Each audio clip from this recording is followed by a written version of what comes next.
ప్రభునందు ప్రియమైన వాళ్ళరా, మళ్ళా ఈ సమయం, ఈ కాలము దేవుడు తన అవసరం బట్టి మనకు అనుగ్రహించాడు.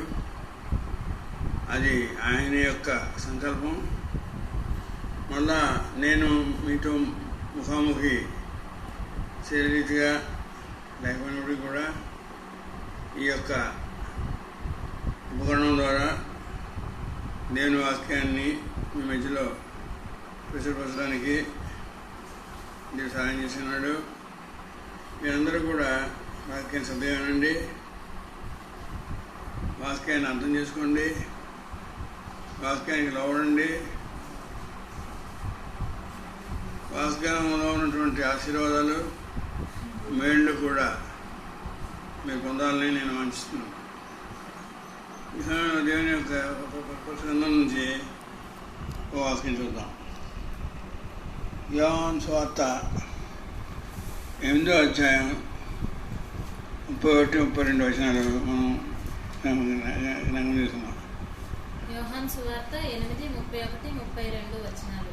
కాబట్టి యేసు తనను నమ్మిన యూదులతో, మీరు నా వాక్యమందు నిలిచిన వారైతే నిజముగా నాకు శిష్యులయ్యుండి సత్యమును గ్రహించెదరు.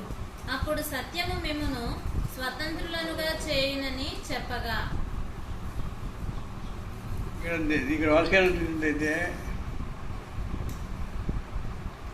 అక్కడ ప్రభు అవుతూ అంటున్నాడు అని మనం ప్రశ్నించుకుంటే, ప్రభు ఆయన నమ్మిన యూదులతో, ఆయన పరిచయం లేనటువంటి వారితో కాదు, పరిచయం ఉన్నవారితో, ఆయన్ని నమ్మిన యూదులతో. ఆయన నమ్మారు కానీ వీళ్ళు వారిలో ఉండే, వారి జీవితంలో ఉండే కొదువును ప్రభు వారికి తెలియడానికి వారితో మాట్లాడుతున్నాడు. ఆయన మాట్లాడినాం గమనించినట్లయితే ఇక్కడ ప్రభు అంటున్నారు, మీరు నా వాక్యం అని నిలిచిన వారైతే, అక్కడ ఒక మాట, ఒక షరతు ఉంటున్నారు. మీరు నా వాక్యం అందు నిలిచిన వారైతే నిజంగా నాకు శిష్యులై ఉండి సత్యమును గ్రహించెదరు. అప్పుడు సత్యము మిమ్మల్ని తొందరగా చేయనని చెప్పాడు.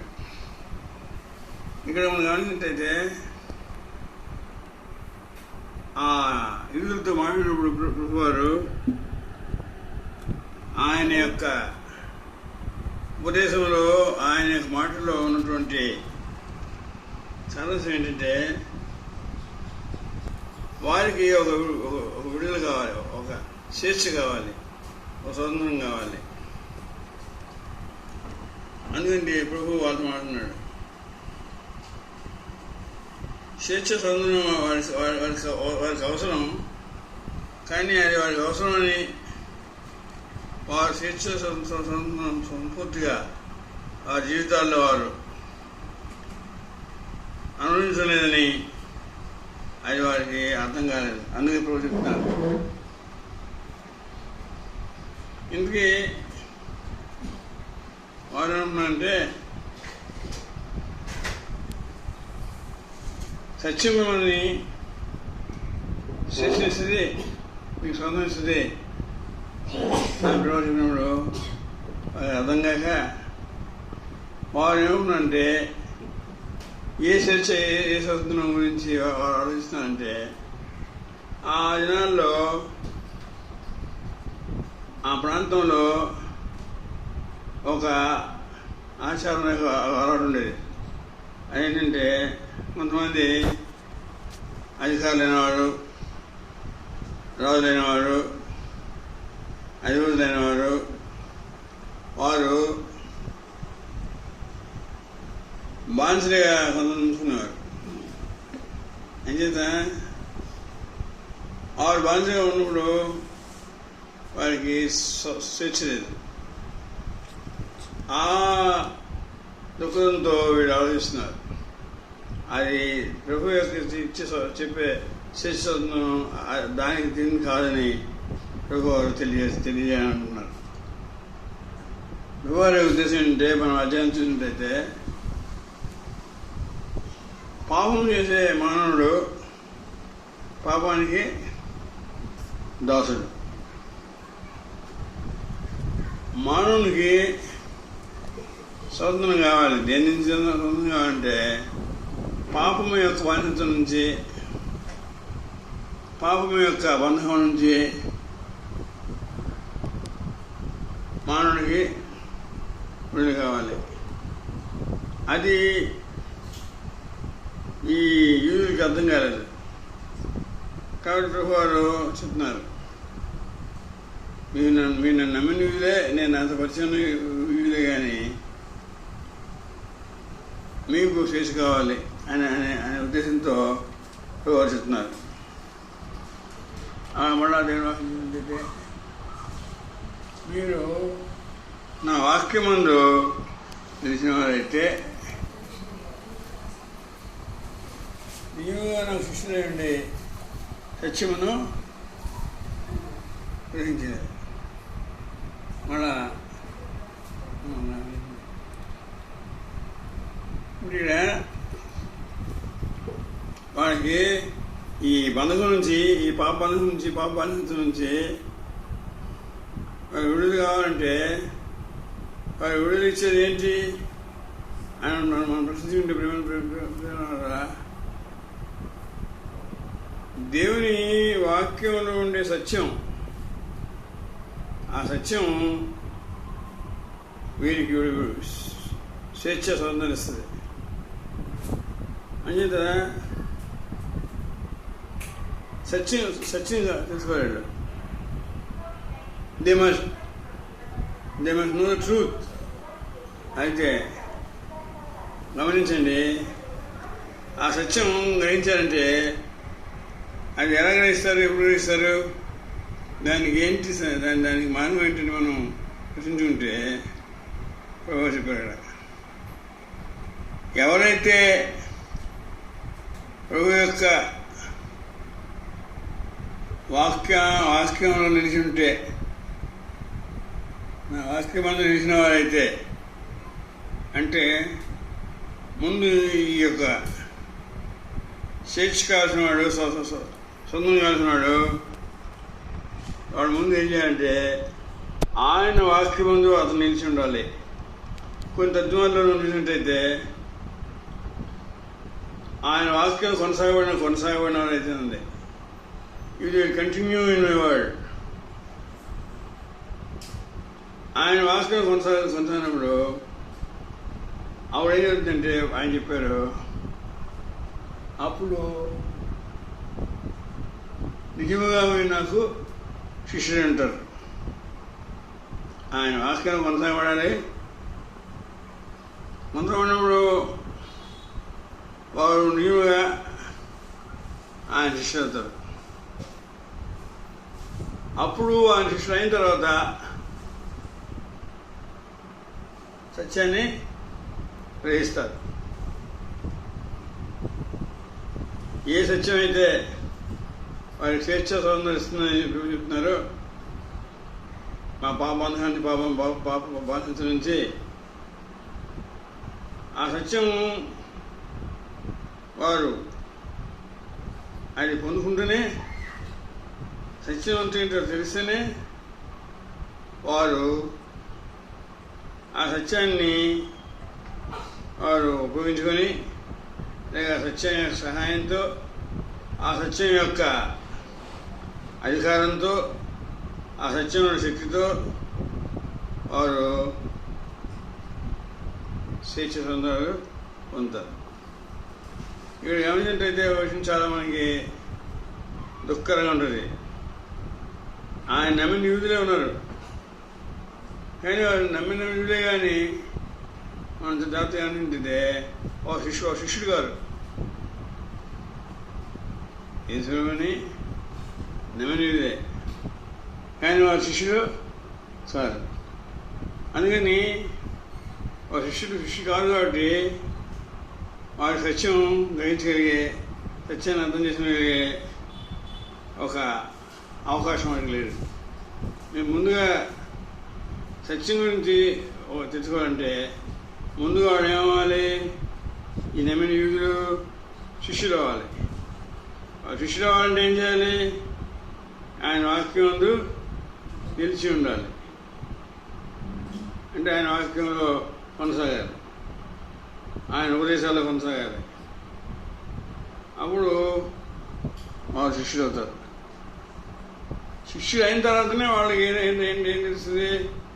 సత్యం తెలుస్తుంది. అంచేత ఇంకో విషయం, ఇప్పుడు ఆయన వాక్యం కొనసాగాలి, ఆయన వాక్యం నిలిచి ఉండాలి అంటే దాని అర్థం ఏంటి? అసలు చూద్దాం.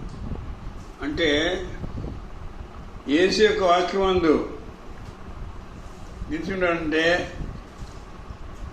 ఆ మానవుడు ఏం చేయాలి, ఏం చేయించాలి అన్నది మనం కొంచెం జ్ఞాపకం చేస్తున్నాం.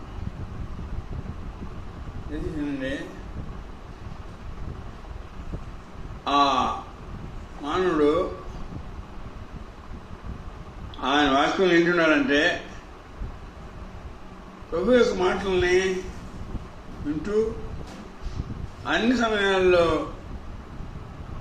ఆయన మాటలకు విధేయులై ఉంటారు. ఆయన వాక్యం కొనసాగాలంటే అక్కడ ఆయన వాక్యం వినాలి, ఆయన వాక్యం ఒక అర్థం తెలుసుకోవాలి. వాక్యం యొక్క అర్థం తెలిసినప్పుడు ఆ మానవుడు ఆ అర్థం తెలుసుకోవడం మాత్రమే కాదు, కానీ ఆ వాక్యం అర్థమవగానే వెంటనే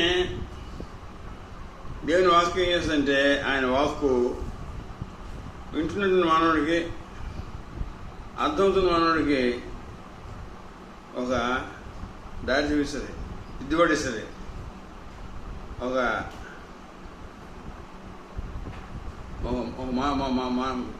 గైడ్గా మార్గదర్శిగా ఉంటుంది. ఆ వాక్యం వినాలి, నిన్న వాక్యాన్ని అర్థం చేసుకోవాలి. అర్థం చేసుకున్న తర్వాత ఆ అర్థం అవగానే ఆ మానవుడికి ఎక్కడ విధేయుడు అవ్వాలో, ఎక్కడ అవిధేయుడు ఉన్నాడో ఆ మానవుడికి తెలుస్తుంది. అప్పుడు మానవుడు ఏం చేయాలంటే వాక్యం నిలిచిన మానవుడు, వాక్యం అర్థమైన మానవుడు ఏం చేయాలంటే ఆ వాక్యం అర్థం ద్వారా దేవుడు ఆ మానవుడిని ఎలా చెప్తున్నాడో ఆ మానవుడు అలాగా జీవించాలి. అన్ని సమయాల్లో కూడా ఆయన మాటలు అన్నింటిలో కూడా విధేయుడై ఉంటాడు.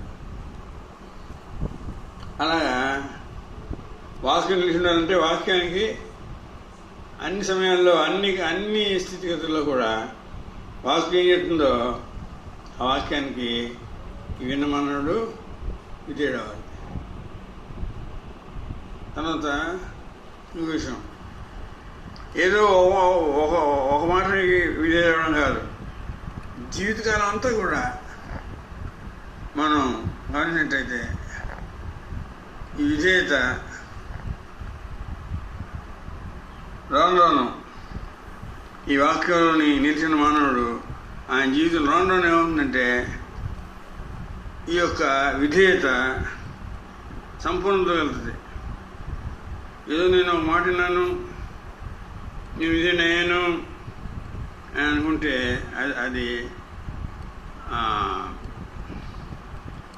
అది మంచిది కాదు. అంచేత జీవితాంతం కూడా ఆయన వాక్యంలో కొనసాగాలి. ఇక్కడ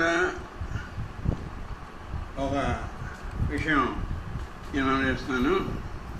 ఈ వాక్యం నిలిచిన మానవుడు, వాక్యాన్ని కొనసాగే మానవుడు వాక్యానికి రావడుతుంటాడు. ఎంతవరకు రావడుతుందంటే ఈ మానవ జీవితంలో ఈ విధేయత జీవితాంతం ఉంటుంది. కొంతకాలం ఉండి కొంతకాలం ఉండకూడదు కాదు.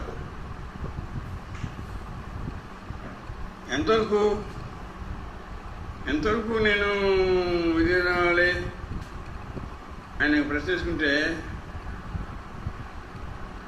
ఈ వాక్యం ద్వారా ఒక మానవుడు స్వేచ్ఛ స్వతంత్రం పొందుతాడు. దేని ద్వారా ఆ స్వేచ్ఛ స్వతంత్రాలు ముగింపులో చూసినట్టయితే ఈ మానవుడికి ఏం దాని ఉపయోగం అంటే ఈ విధేయత వల్ల, వాక్యం కొనసాగడం వల్ల, దిద్దుబాటు వల్ల ఈ మానవుడు ముగింపులో చివరి చూస్తే నిత్య జీవాన్ని పొందుతాడు.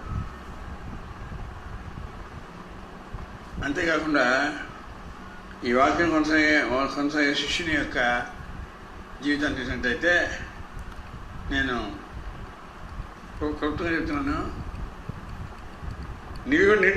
నిరుగుడుగా ఉంటుంది, స్థిరంగా ఉంటుంది, ఓర్తో జీవిస్తాడు, సహనంతో జీవిస్తాడు. ప్రార్థన, సాక్ష్యం, వాక్యం ధ్యానించలో, ఆరాధించలో అతను నిలిచి ఉంటాడు. ఈ వాక్యం నిండి మానవుడు పశువుల సహవాసం ఉంటాడు. అంటే ఆది కాలంలో మనం గమనించైతే ప్రభువుని వాక్యాన్ని అంగీకరించినటువంటి మానవులు వాళ్ళు ఓ 4 విషయాల్లో వాళ్ళు విధేయతగా ఉండేవారు. అది దేవుని వాక్యం చూసినట్టయితే అపోస్తల బోధ ఎందును, అపోస్తల సహవాసం ఎందును, రొట్టె విషయం ఎందును, ప్రార్థన చేయడం ఎందును వారు ఎడతెగక ఉండేది.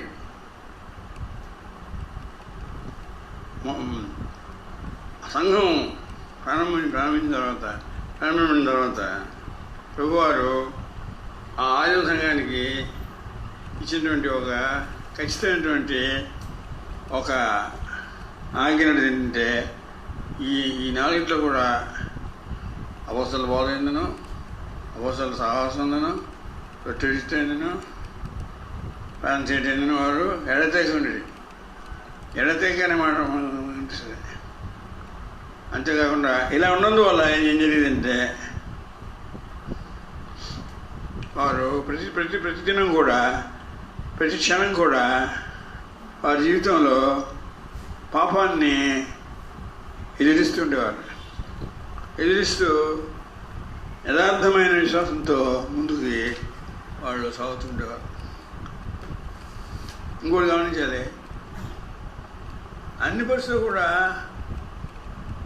ఈ వాక్యం నుంచి ఉండే శిష్యుడు, విజయగల శిష్యుడు అన్ని పరిస్థితులు కూడా విజయం సాధిస్తాడు. ఎందుకంటే ఈ విధేయత, ఆయన వాక్యం నుండి విధేయత వల్ల అది ఏం చేస్తుందంటే ఈ మానవుడు ఆ వాక్యం కొనసాగుతున్నప్పుడు ఏమవుతుందంటే ప్రతిదినం కూడా ఈ మానవుడి యొక్క, ఆయన వాక్యం మానవుని యొక్క మనస్సాక్షి నిర్దోషంగా ఉంటుంది. ఎప్పుడు కూడా మనస్సాక్షి నిర్దోషంగా ఉంటుంది. పోరంటాడు తన యొక్క సేవా జీవితంలో దేవుని ఎడల మనుషుల ఎడల కూడా నా మనస్సాక్షి నిర్దోషంగా నేను అభ్యాసం చేసుకుంటున్నాను అంటాడు. ఈ అభ్యాసం ఎవడుతుంటే వాక్యంలో నిల్చుంటున్నాయి. ఉదాహరణకి చిన్న విషయం చెప్తాను.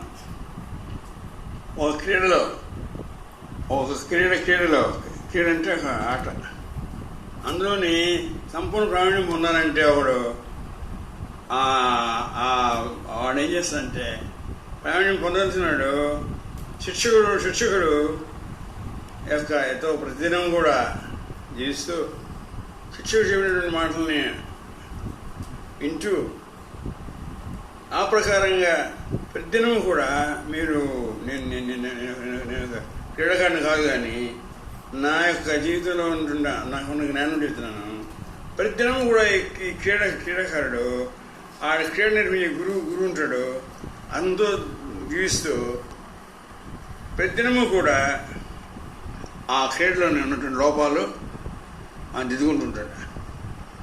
ఒక సంపూర్ణ క్రీడాకారుడు అవ్వాలంటే మానసికమైనటువంటి ఒక క్రీడాకారుడు. అలాగే మన యొక్క జీవితంలో కూడా మనం వాక్యం నిలిచి ఉండాలి, మనస్సాక్షి నిర్దోషంగా ఉండాలి. ఎందుకంటే ప్రియమైన వాళ్ళరా, ఒక విజయంతో ఇంకో విజయం, ఒక విజయంతో ఇంకో విజయం పోయినప్పుడు ఆ విజయ పరంపరకి ఒక ముఖ్యమైన ఆధారం ఏంటంటే ఆ ఆధ్యాత్మిక జీవితానికి, ఆ విజయ పరంపరకి ముఖ్యమైన ఆధారం ఏంటంటే నిర్దోషమైన మనస్సాక్షి. నిర్దోషమైన మనస్సాక్షి లేకుండా అతను వాక్యాన్ని కొనసాగలేడు. వాక్యాన్ని కొనసాగినప్పుడు వెంటనే వాక్యం ఆ మానవుడి మనస్సాక్షిని దర్శిస్తుంది, ఉపమోగిస్తుంది.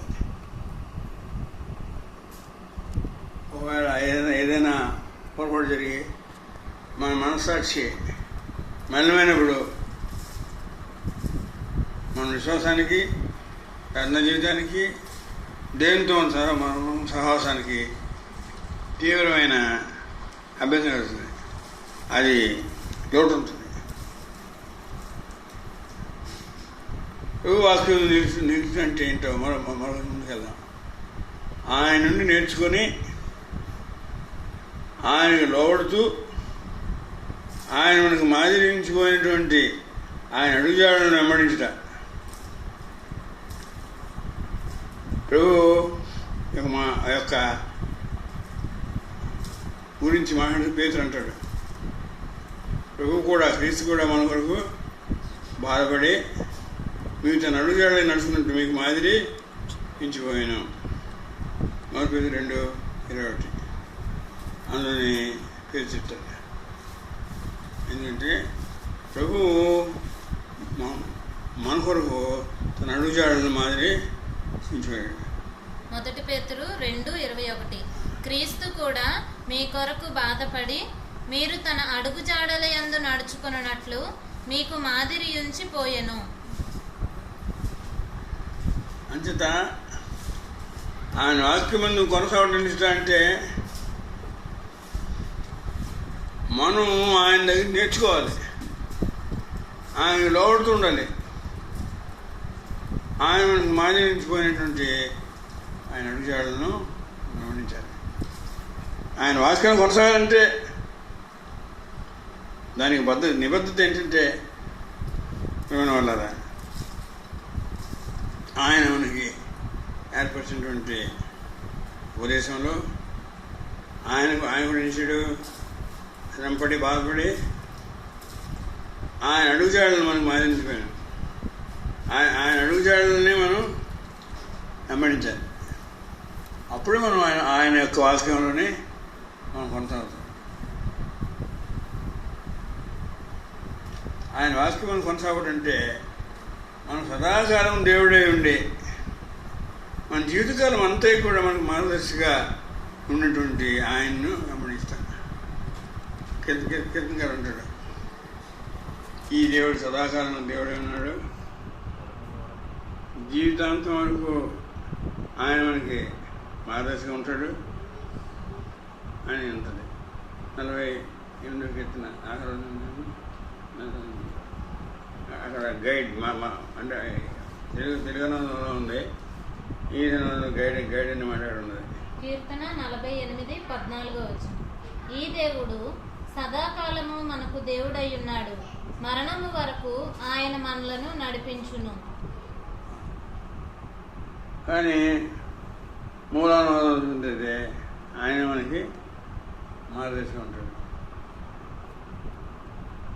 తర్వాత ఆయన వాక్యంలో నిలిచిండాలంటే ఆయన్ని అనుసరించాలి, ఆయనకి లోబడాలి, విధి ఉండాలి. ఆయన మన నుండి వాంఛించుంటే ఆ యొక్క పరిశుద్ధతను మనం గ్రహించాలి. అప్పుడే ఆయన వాక్యం నిలిచి ఉంటానని అని ఆయన మాటకి అర్థం ఉంటుంది. అంచేత ఆయన వాక్కు నిలిచిన మానవుడు ఆయన వెంబడించాలి.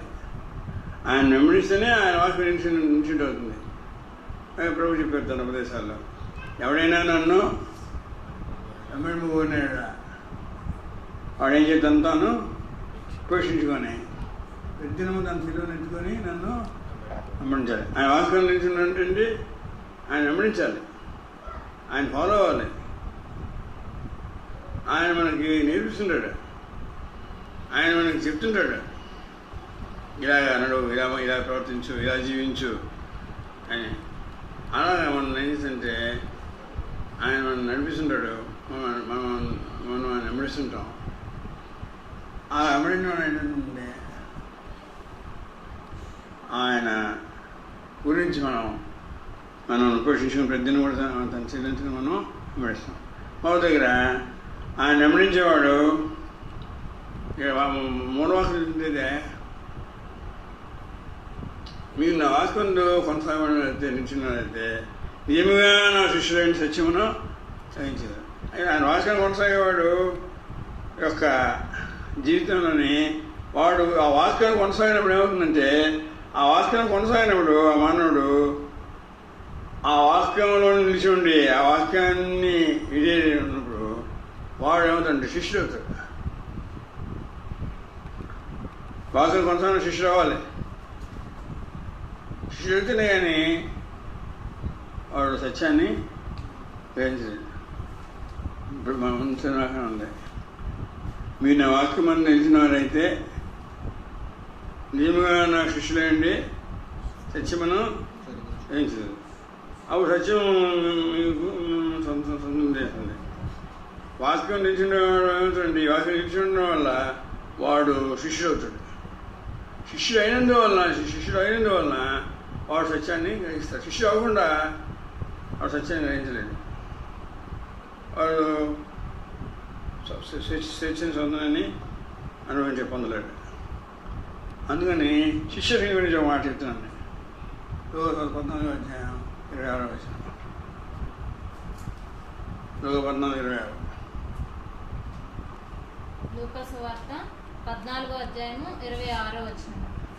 ఎవడైనను నా యొద్దకు వచ్చి తన తండ్రిని, తల్లిని, భార్యను, పిల్లలను, అన్నదమ్ములను, అక్క చెల్లెండ్రను, తన ప్రాణమును సహా ద్వేషింపకుంటే వాడు నా శిష్యుడు కానేరడు.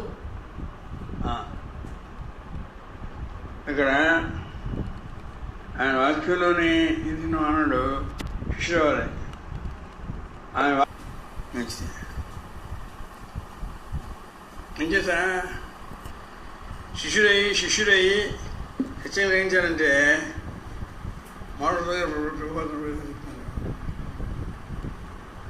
ఎవడైనా నా యొద్దకు వచ్చి తన తండ్రిని, తల్లిని, భార్యను, పిల్లలను, అన్నదమ్ములను, అక్కచెల్లెలను, తన ప్రాణం సహా ఉంటే వాడు నా శిష్యుడు కానాడు. తర్వాత ఆయన శిష్యుడు అవ్వాలంటే మనంతరకు ఒక ఫార్ములాని, ఒక నియమాన్ని మనం గమనించాము. శిష్యుడు ఏమవ్వాలి? శిష్యుడు అవ్వాలంటే ఆయన శిష్యుడు అంటే ఆయన్ని గురువుగా భావించి ఆయన దగ్గర నేర్చుకోవాలి, ఆయన్ని అనుసరించాలి, ఆయన అనుసరించాలి. ఆయన దిద్దుంటే మనం దిద్దుబాటు చేసుకోవాలి. అంటే రాను ప్రభు ఏం చేస్తుంటే ఆయన శిష్యుడిగా మనడు ఆయన యొక్క మాదిరి వలె ఉండాలి. అంటే ఆయన నేర్చుకోవాలి. ఒక దగ్గర ప్రభు చెప్తారు, ఏం నేర్చుకోవాలంటే ఆయన దగ్గర ఆయన యొక్క సాత్వికము, దీనత్వం, ఈ రెండు చాలా ప్రధానమైన లక్షణాలు. శిష్యుడు ఎప్పుడు కూడా సాత్వికము, దీనత్వం. ఈ సాత్వికం, దీనత్వం రావాలంటే వాడు ప్రభు దగ్గర శిష్యుని చేయాలి. శిష్యుని చేయాలంటే దానికి ప్రభు గారు చెప్పారు, ఒక కాడి ఉంటుంది. ఆ కాడిని ఒక పక్క శిష్యుడిగా అవ్వాలనుకున్నవాడు ఒక పక్క ఉంది, రెండో పక్క ప్రభు ఉంటారు.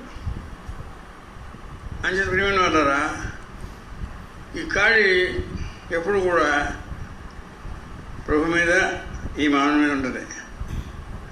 ఆ కాడి ఎత్తుకున్నప్పుడు ఏమవుతుందంటే దాని అర్థం ఏంటంటే ఆ ప్రభు వారు ఎప్పుడు కూడా ఆ కాడి ఎత్తుకుంటాడు. ఆయన మానవుడు కాడి ఎత్తుకుంటాడు. అప్పుడు ఏం జరుగుతుందంటే ప్రతి సమయంలో కూడా ప్రభు వారు ఏం చేస్తారంటే ఆ మానవుడికి ఒక శిష్యునిగా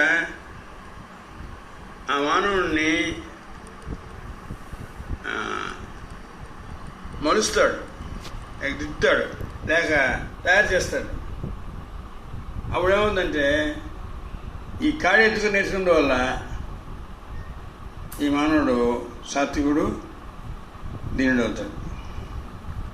అయినప్పుడే ఆ మానవుడు ప్రభు యొక్క శిష్యుడు అవుతాడు. తర్వాత మనం గమనించైతే ఇప్పుడు మన వాళ్ళరా, ఈయన వాక్యం నిలిచి ఉండాలి, కొనసాగబడాలి. ఆయన అనేసార్లు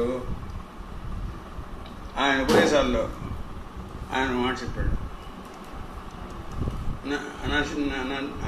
ఆయన శిష్యుడు ఎప్పుడు కూడా ఎలా ఉండాలంటే లోకానికి ఉప్పుగా ఉండాలి. ఆయన వాక్యంలో నిలిచి ఉండి ఆయన వాక్యం కొనసాగినట్టయితే, ఆయన దగ్గర నేర్చుకున్నట్టయితే, ఆయన స్వరూపంలోకి నువ్వు మారినట్టయితే, శిష్యుడితో ప్రజలతో తన ఉపదేశం మాట్లాడుతూ మీ లోకానికి ఉప్పు అన్నారు.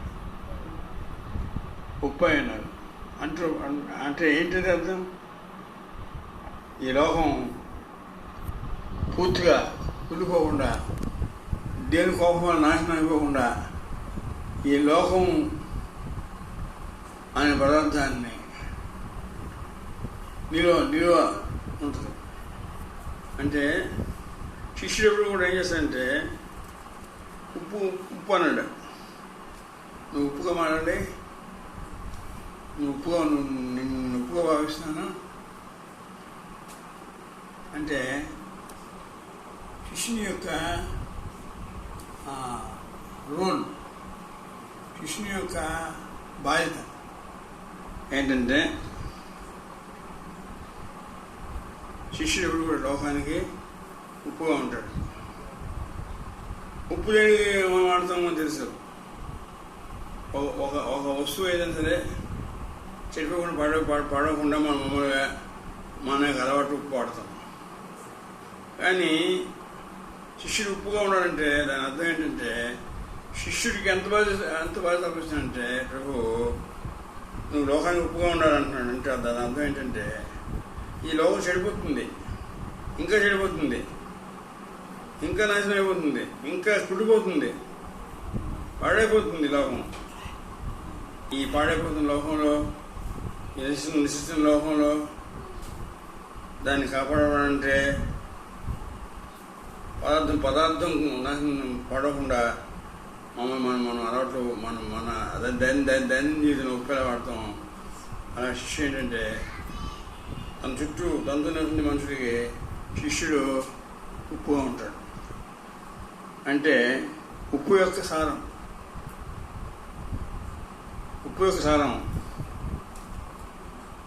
కలిగి ఉంటాడు.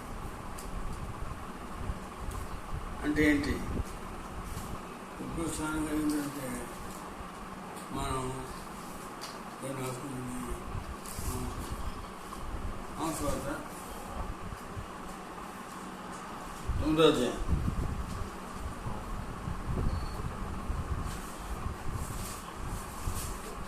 48 మార్కు సువార్త 9వ అధ్యాయము 48, 49, 50 వచనాలు. నరకమున వారి పురుగు చావదు, అగ్ని ఆరదు. ప్రతివానికి ఉప్పు సారము అగ్ని వలన కలుగును. ఉప్పు మంచిదే గాని ఉప్పు నిస్సారమైన ఎడల దేని వలన మీరు దానికి సారం కలుగజేతురు? మీలో మీరు ఉప్పు సారం గలవారై ఉండి ఒకరితో ఒకరు సమాధానముగా ఉండుడని చెప్పాను. ఉప్పు ఈ వాక్యం అయినప్పుడు నాకు అర్థమైంది ఏంటంటే ఉప్పు సారం ఉంటుంది. కొన్ని ఉప్పులకి సారం ఉండదు. సారం లేని ఉప్పు ఉంటుంది, సారం లేని ఉప్పు. అంచేత ఏంటంటే శిష్యుడు కూడా లోకానికి ఉప్పు కావాలి కాబట్టి ఉప్పు సారం కలిగి ఉండదు శిష్యుడు. ఉప్పు సారం కలిగి ఉంటేనే వాడు చుట్టూ నుండి మనుషులు చెడిపోకుండా పాడైపోకుండా భద్రపరుస్తూ వాళ్ళని కూడా తనలాగే శిష్యుడిగా తీర్చిదిద్దడానికి వాడు ప్రయాసపడతాడు. ప్రతివాడికి ఉప్పు సారము అగ్ని వనగలను, నెలలోను అగ్ని వనగలను. అంటే ఉప్పు సారం అగ్ని వనగలను అంటే ఇది కొంచెం అంతర్భాగంగా మనం జ్ఞానపూర్వకంగా ఆలోచిస్తే అగ్ని అన్నది దేనికి ఉపయోగిస్తారంటే ఒక శుద్ధీకరణకి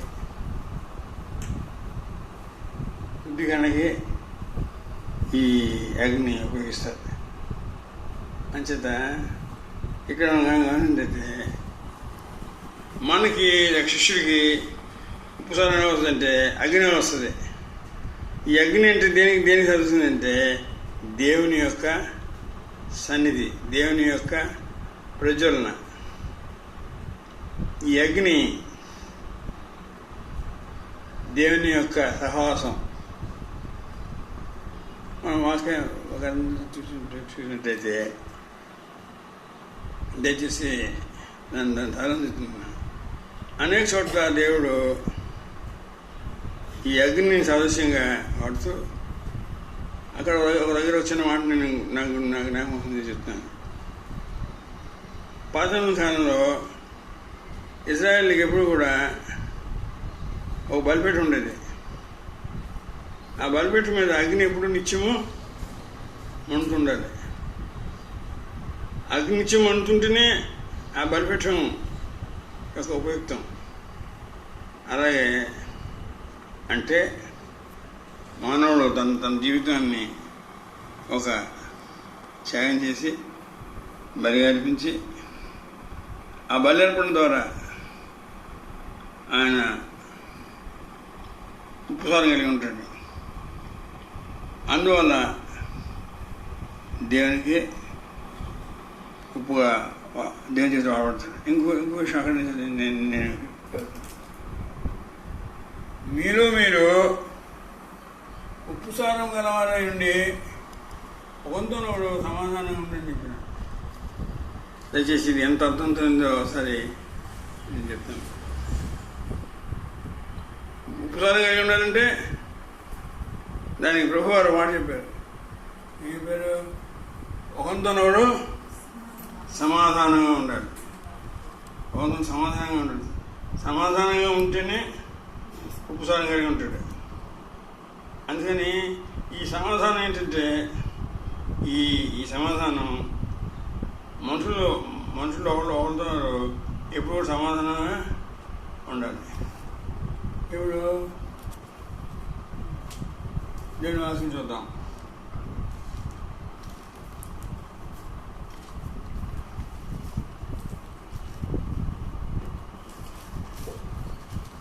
పౌలు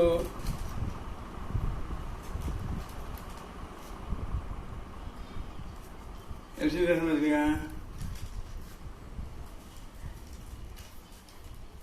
4వ అధ్యాయం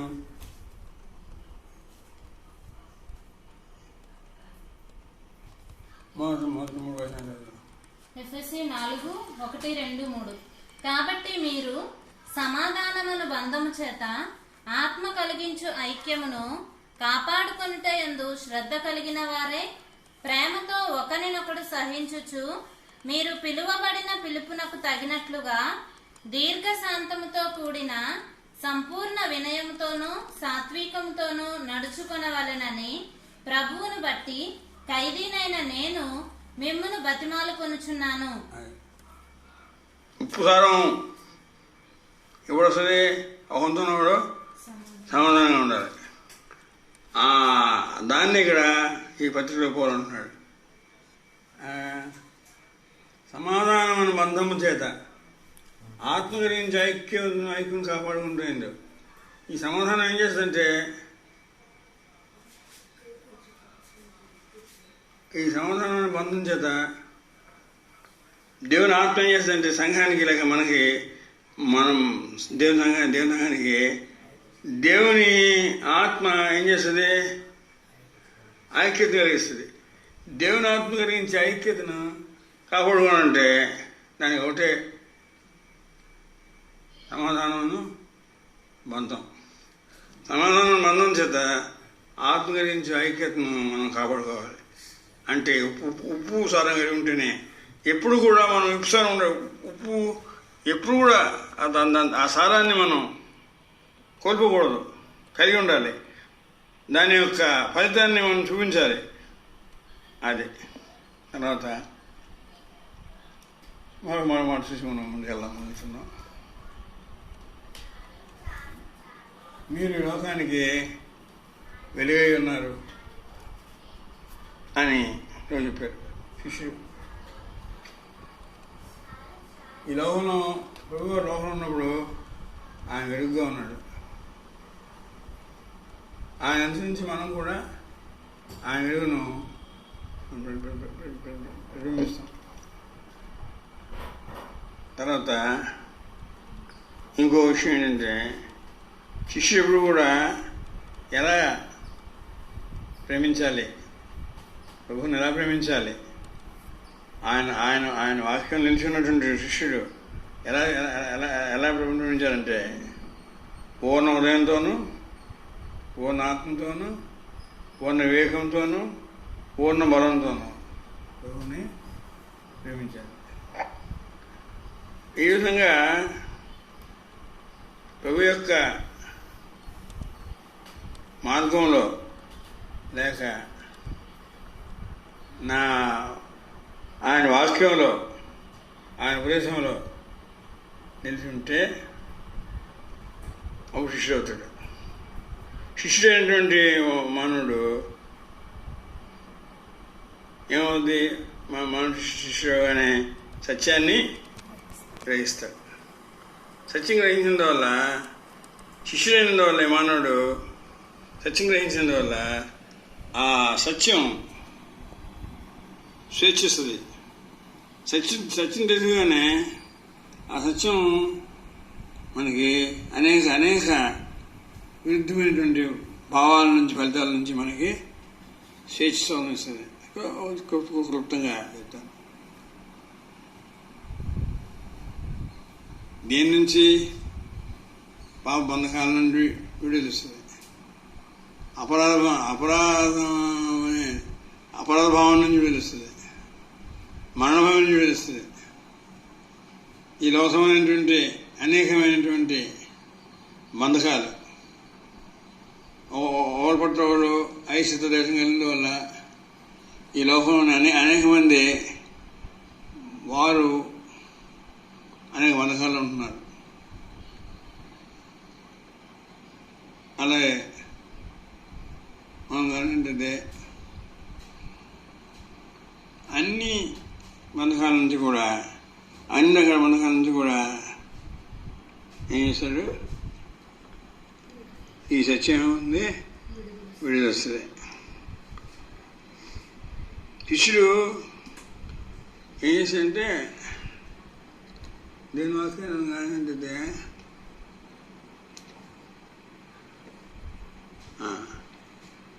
యెషయా 58వ అధ్యాయం అందుకంటే అక్కడ ఒక వాక్యం మనం గమనిద్దాం. యెషయా 58వ అధ్యాయం 6. యెషయా 58:6. దుర్మార్గులు కట్టిన కట్టను విప్పుటయు, కాడిమాను మోకులు తీయుటయు, బాధింపబడిన వారిని విడిపించుటయు, ప్రతి కాడిని విరుగగొట్టుటయు నేనేర్పరచుకున్న ఉపవాసము కదా. ఇక్కడ ఈ 80లో ఉంది. మనం చూసినట్టయితే దుర్మార్గత అనేది ఒక బంధకం. ఒక మానవ జీవితంలో వాడు దుర్మార్గుడు చేస్తుంటాడు. ఆ దుర్మార్గత అనేటటువంటి ఒక బంధకంలో ఉంటాడు. ఈ సత్యం ఏం చేస్తుందంటే ఆ దుర్మార్గత అనేటువంటి బంధకం నుంచి మానవుడిలా ఇస్తుంది. తర్వాత కాడిమాని మోకులు తీయటం అంటే దాని అర్థం ఏంటంటే మానవుడు తన జీవితంలో ఆ పాప స్వభావం వల్ల ఒక బంధకం ఉంటాడు. బంధకం ఆ బంధంతో విడుదల. కానీ దేవుని యొక్క సత్యం ఏం చేస్తుందంటే ఆ బంధకం నుంచి కూడా దేవుని సత్యం ఆ మానవుడికి విడుదల. తర్వాత బాల్యమరణాన్ని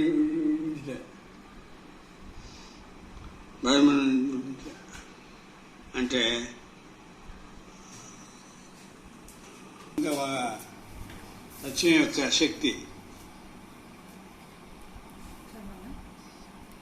యెషయా 58:6 నేను ఆమోదించే ఉపవాసం ఏమిటంటే దుర్మార్గుల వేసిన సంకెళ్లను విప్పడం, కాడిమాను తాళ్లు తీయడం, దౌర్జన్యానికి గురి అయిన వారిని విడిపించి ప్రతి కాడిని విరగొట్టడం. నేను ఆమోదించే ఉపవాసం ఏమిటంటే దుర్మార్గులు వేసిన సంకెళ్లను విప్పడం, కాడిమాను త్రాళ్లు తీయడం, దౌర్జన్యానికి గురి అయిన వారిని విడిపించి ప్రతి కాడిని విరగొట్టడం. ఇవి ఈ యొక్క విమోచన లేక ఈ స్వేచ్ఛ, ఈ స్వాతంత్రం మనకి వస్తుంది సత్యం వల్ల. తర్వాత ఈ సత్యం ఎంత శక్తితో ఉందంటే నువ్వు వెళ్తున్నాను. ఈ సత్యం ఎక్కడుంది? దేవుని వాక్యంలో ఉంది. దేవుని వాక్యానికి మనం లోబడితే, దేవుని వాక్యం నిలిచి ఉంటే, ప్రభు యొక్క వాక్యాన్ని మనం వింటూ అర్థం చేసుకుంటూ ప్రభు శిష్యుడిగా మనం ఏమడినప్పుడు అప్పుడు మనం ఏం చేస్తామంటే సత్యాన్ని గ్రహిస్తాం. ఈ సత్యం ఎక్కడుంది? దేవుని వాక్యంలో ఉంది. దేవుని వాక్యానికి లోబడినప్పుడు, ప్రభు యొక్క మాట లోబడినప్పుడు, దేవుని వాక్యం ప్రభు మాట ప్రభు యొక్క అడుగుజాడని అమరించినప్పుడు ఆ మానవుడు ఏమిటంటే ప్రభుకి శిష్యుడవుతాడు. ప్రభు శిష్యుడుగానే సత్యాన్ని గ్రహిస్తాడు. ఆ సత్యం ఏం చేస్తుందంటే స్వేచ్ఛనిస్తుంది. దయచేసానండి చెప్తాను. దేవుని వాక్యంలో జీవిస్తే, రాష్ట్రంలో జీవిస్తే విజయుడవుతే వాడు ఏమవుతాడు? ప్రభుకి శిష్యుడవుతాడు. శిష్యుడు అయిన తర్వాత ప్రభు సత్యాన్ని గ్రహిస్తారు. సత్యం స్వేచ్ఛిస్తుంది. ఇక్కడ వాక్యం చూద్దాం. చాలా మంచి అర్థంతో మొదటి యోహాను 3:9. మొదటి యోహాను 3:9 దేవుని మూలముగా పుట్టిన ప్రతి వానిలో ఆయన బీజము నిలుచును గనుక వాడు పాపము చేయడు. వాడు దేవుని మూలముగా పుట్టినవాడు గనుక పాపము చేయజాలడు. దయచేయండి, దేవుని మూలంగా పుట్టిన ప్రతి వానిలో ఆయన బీజం నిలుస్తుంది. బీజం, ఈ బీజం అంటే ఏంటి చూద్దాం. ఈ బీజం నిలుస్తుంది కాబట్టి ఈ బీజం దేవుని వాక్యం. 1 Peter 1:22. పేతురు రాసిన మొదటి పత్రిక 1:22. మీరు క్షయ బీజము నుండి కాక శాశ్వతమగు జీవము గల దేవుని వాక్య మూలముగా అక్షయ బీజము నుండి పుట్టింపబడిన వారు గనుక నిష్కపటమైన సహోదర ప్రేమ కలుగునట్లు మీరు సత్యమునకు విధేయులౌట చేత మీ మనస్సులను పవిత్రపరచుకొనిన వారై ఉండి ఒకరినొకడు హృదయపూర్వకముగాను మిక్కటముగాను ప్రేమించుడి. అంచేత మనం ఉండాలా దేవుని వాక్యము, దేవుని బీజము అది అక్షయమైంది. పేరు పత్రిక చూస్తున్నాం, అక్షయమైనది, శాశ్వతమైనది, జీవము గలది. అక్షయమైనది, శాశ్వతమైనది, జీవము గలది. ఆ బీజం అది అక్షయ బీజం. ఈ అక్షయ బీజము అంటే దేవుని వాక్యం. దేవుని వాక్యంలో ఉన్నటువంటి సత్యం ఈ అక్షయ బీజంలో ఉంది. ఈ అక్షయ బీజము అనగా దేవుని వాక్యము ఆ మానవ హృదయంలో ఉంటుంది. అందువల్ల ఏమిటంటే ఆ మానవ జీవితంలోని పాపం చేయడానికి, అవివేకం చేయించడానికి ఎన్ని రీతిగా అపవాది మోసం చేసినా, అపవాది దాదాపు ప్రయత్నించినా, ఏం చేసినా సరే దేవుని యొక్క వాక్యం అనే అక్షయ బీజము ఈ మానవ హృదయం ఉంది. కాబట్టి ఆ అక్షయ బీజము, దేవుని వాక్యం అక్షయ బీజము, అందులో ఏమిటంటే దేవుని యొక్క సత్యం ఉంది. కాబట్టి ఈ సత్యమును ఎప్పుడు కూడా ఈ అక్షయ బీజం మానవుడు ఈ సత్యాన్ని కలిగి ఉంటాడు. ఈ సత్యాన్ని కలిగి ఉంటాడు. కాబట్టి ఆ సత్యము, ఆ అక్షయ బీజము ఎంత శక్తివంతమైందంటే దేవుని వల్ల వాడికి పాపము 2 రకాలు చేస్తాడు. ఒకటి తనతో తను పాపం చేస్తాడు, రెండవది ఒత్తిడి పాపం చేస్తాడు. ఏది ఏమైనా సరే ఈ అక్షయ బీజము, ఈ దేవుని వాక్యంలో ఉన్నటువంటి సత్యము అది వెలుగుతున్న దీపంలో ఉంటుంది.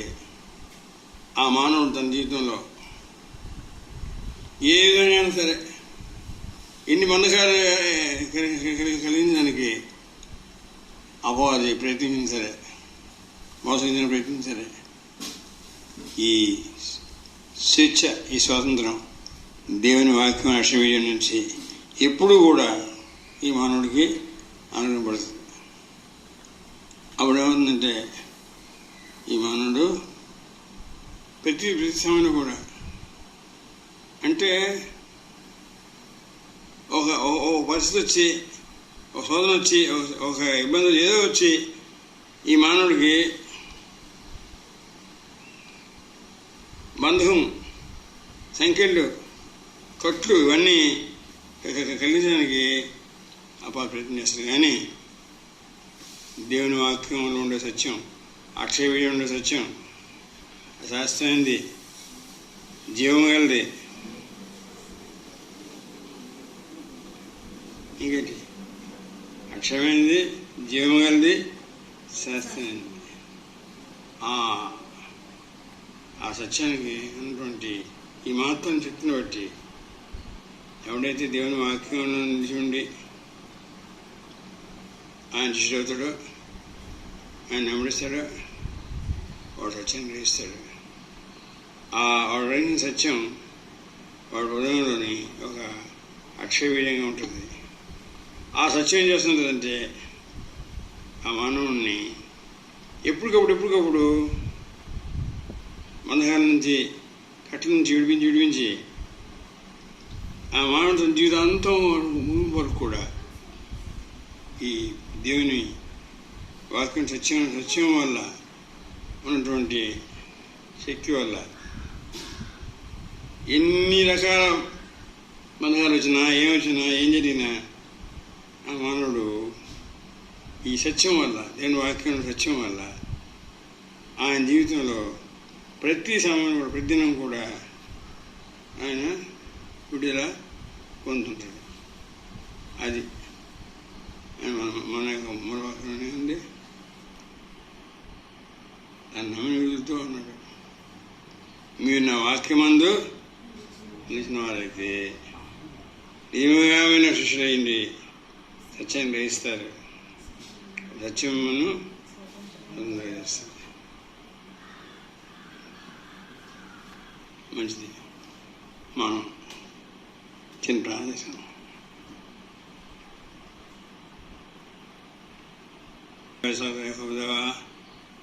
తండ్రి, మీ స్తోత్రాలు తండ్రి. ఇది నన్ను మీరు ప్రేమించి మా జీవితంలో మేము మీ వాక్యం నిలిచి ఉంటానుగా, మీ వాక్యానుసారంగా, మీ ఉపదేశానుసారంగా మీరు మమ్మల్ని ఎవరైతే మీ వాక్యానికి నిలిచి ఉంటారో వారు మీ శిష్యులు అవుతారు. తండ్రి, మీ శిష్యులుగా చేసి మమ్మల్ని ప్రేమించి మీ శిష్యులు అయిన వెంటనే సత్యాన్ని గ్రహించగలిగే ధన్యత మాకు ఇచ్చారు. అంతేకాకుండా మేము గ్రహించిన సత్యం అది ఎంత ఎంత ఎంత ఎంత శక్తివంతమైంది అంటే మా జీవితంలో ఉన్నటువంటి అన్ని బంధకాల నుంచి కూడా మా విడుదల వస్తుంది. దానివల్ల మేము ఈ లోకంలో ఏ సమయంలో కూడా ఎటువంటి పరిస్థితి కూడా అండి మేము ఎటువంటి నిరాశకి, నిస్పృహకి, భయానికి, ఆందోళనకి దేనికి కూడా మేము పర్లేదు. ఎందుకనగా మీరు మాకు ఇచ్చినటువంటి మీ శిష్యులుగా మార్చుకొని మీరు మాకు ప్రదర్శించిన సత్యం, ఆ సత్యంలో ఉన్న మహత్వ శక్తిని బట్టి మేము ఎల్లప్పుడూ కూడా విజయం మాకు ఇస్తారని నమ్ముతూ చూపిస్తూ వాక్యమైనటువంటి మీ కుమారులని, కుమార్తెలని మీరు వారి హృదయాల ఈ వాక్యం నిరంతరంగా పలుకు దయచేయమని, అందరూ కూడా ఈ వాక్యం నిలిచి ఉండి తండ్రి శిష్యులు అవ్వాలి, సత్యం గ్రహించాలి. ఆ సత్యం వల్ల వారి స్వేచ్ఛ స్వతంత్రాలు వాడు పొందాలి. యేసుకృష్ణనామములో వేడుకుంటున్నాను తండ్రి, ఆమె. మన ప్రభువైన యేసుకృపయో తండ్రి నేను ప్రేమపరచున్నాదన్న మన కుటుంబం నుంచి అందరికీ సదాకాలం తోడండి కాపాడును గాక. ఆమె.